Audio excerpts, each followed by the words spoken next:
गोजोन फुंबिलिनि गाहाम हामलायनायखौ बयनिसिमबो जासिहरनाय थाबाय। दिनै 30 आगस्ट 2023 इं मायथाइनि सानसेनि फानजामुथियाव थानाय राशिफोरखौ फरायथिंनो लाबाय। मेष राशि, बिसिखौ सुखुयै लाखिनो हागोन, नखराव गोजोन थासारि फैगोन, गोजोननि सान। बृष राशि, मेगन गोसा सुबुंजों लाजि फोनांजानो हागौ, गोसोखौ हमथाना आगान सुरनो हानांगोन। मिथुन राशि, देहायाव जेंना नुजाथिनो हागौ, जानो खहाबनाय नङा, गोसो गाज्रि जागोन।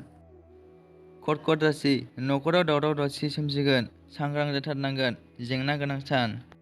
सिंह राशि, बिमा बिफानि थुलुंगा मोनगोन, थांखि फारसे सौहैनो हागोन, मोजां सान।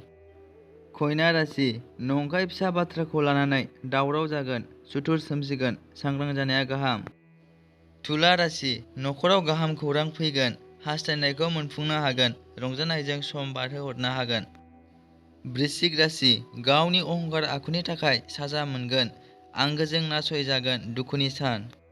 धनु राशि, फालांगियाव जाफुंसारनो हागोन, रां आरजिना लानो हागोन, रंजा बाजायै सानखौ बारहोहरनो हागोन। मकर राशि, मोजां मोनलायग्राफोरनि थाखाय मोजां सान, जुलिनि रादाय मोननो हागोन। कुम्भ राशि, नंखाय बाथ्राखौ लानानै सुथुरजों बांसावजागोन, लामा दावबायैया गाहाम, सांग्रां जा। मीन राशि, जिउनि हान्थिनाय लामायाव जाफुंसारनाय नङा, नखरा दुखुजों बुंफबगोन, गोसो गाज्रि जागोन।